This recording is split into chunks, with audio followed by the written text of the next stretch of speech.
ओडिशा रे परिस्थिति बदलिबो जदि ओडिशा रे आम छुआ मानक स्वास्थ्य बदलिबनी छुआ मानकर मानसिकता बदलिबनी ताले मु भाबुची तांको सहित अन्याय हो जिवो।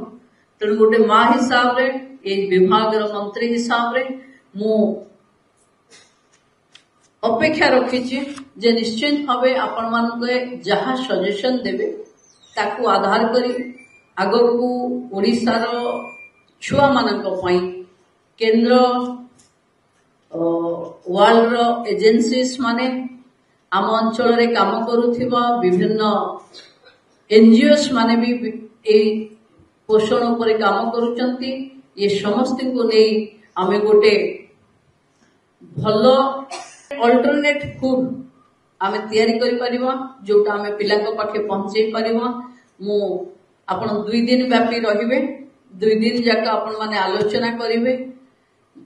मु आशावादी चीफ सेक्रेटरी भी कथा दैचंती जे जहा भी आसीबो जहा हम बजेट अछि ता ऊपर जदि आहुरी आवश्यकता पड़िबो आमे ए खाद्य रे लगेवा पई कि समस्त राजी अछु किंतु प्रणालीटा आसी जीवा दरकार।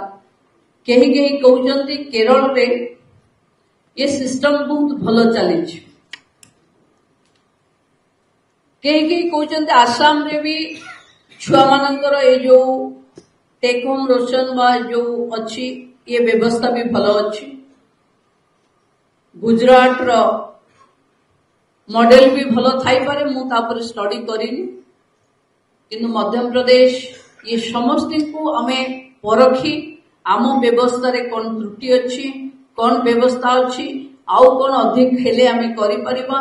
मु भाबुची समस्त जदि आमे खुला मन रे को आलोचना करिबा निश्चित भावे आर गोटे निर्यास बाहरिबो।